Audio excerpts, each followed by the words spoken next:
Each day, it's getting closer and closer to the holiday season where people get to spend time with their families and appreciate everything they are grateful for. Baseball fans are also looking to be thankful for new acquisitions their team can make this offseason. With many teams ready to shell out blank checks, fans are excited to see what new faces could join a new team this offseason. Welcome to Penn State Sports Night. I'm Joey David alongside Anthony Desher and Allie, Wenskoski. And we are all excited to see what familiar faces will be seen in new places for the 2023 season. Allie, I'm going to start with you. We already saw some big relief arms re-sign with their former teams. What kind of players do they seem to be in their offseason feast? Yes, so we are going to start with one of the most recent signings, and it was one of the first signings of the offseason with Edwin Diaz. You can sound the trumpets. You know, the main course of the Mets season didn't really go as planned for the last 2022 season. I mean, they got out in the wild card with the Padres, but who doesn't like dessert first? We have pumpkin pie, and what's on top of the pumpkin pie? Whipped cream, which is Edwin Diaz re-signing of their best reliever of the season last year for 5 years, $102 million. That's the biggest contract in an MLB reliever history. He just wanted to get to 9 figures, and he did it deservingly so.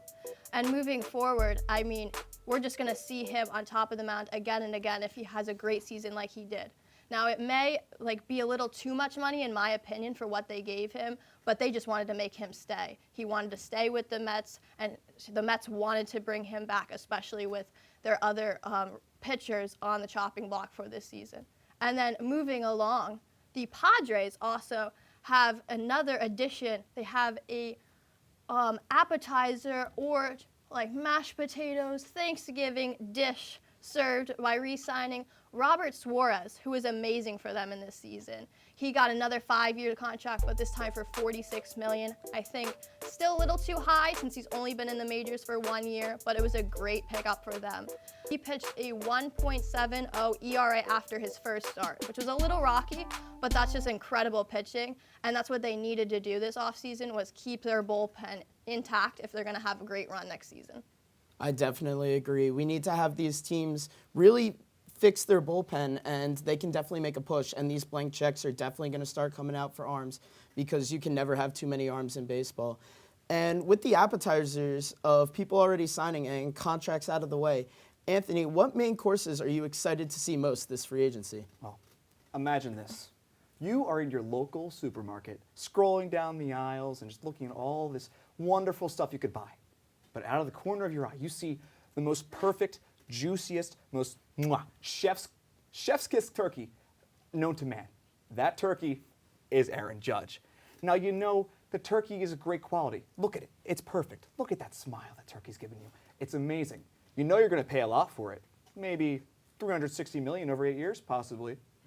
But you know the quality of the turkey is going to be nice. It might be a little bit of an older turkey, might be, closer to its expiration date, and it might be injury prone. But that turkey has hit 62 home runs. That's an AL record. It could probably win MVP, because I think it will. But whatever team, like you see here, the Yankees, Mets, Giants, whoever gets that turkey is going to be feasting amazingly this next season. Yeah, I could not agree more. And with a big bat, we also need another main course with a big arm. And Allie, I'm going to come over to you. What big arm do you see really being the main course of this offseason? We are going back to the Mets on this one because I just think it's the biggest name up for free agency in terms of pitching. Jacob deGrom is on the chopping block for this free agency. He could go anywhere. A lot of teams are looking at him.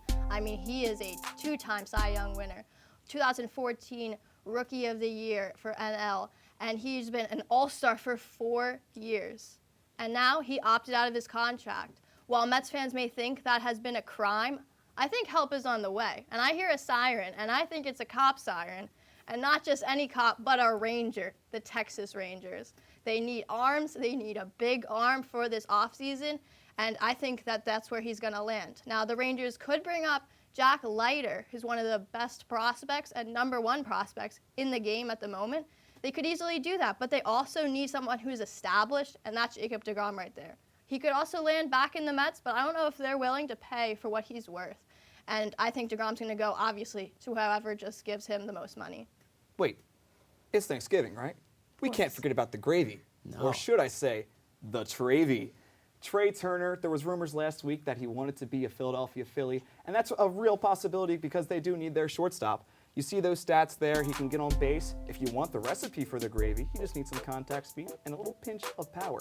But you see the stats, a 298 average, he's got 21 home runs, 100 RBIs, and look at that speed, 27 bases. I said he's fast last week, and he surely is very fast. The Silver Slugger adds it to his resume, it's perfect. And who's that in the corner? That's Xander Bogaerts. He's also rumored to come to the Phillies because Dave Dombrowski loved him when he was with the Red Sox. So a lot of options for the Phillies, a lot of options for dessert, but I love this gravy, and I think the Phillies will too.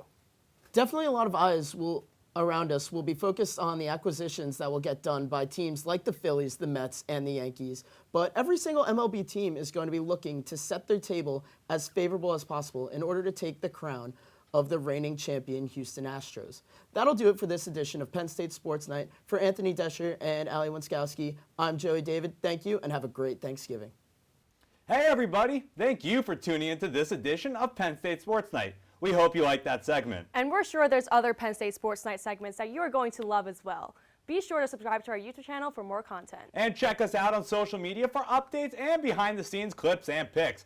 Follow us on Twitter at PSSN TV and on Instagram at PSU Sports Night to keep up with all the action. For all of us here at the Belisari Media Center, we are Penn State Sports Night.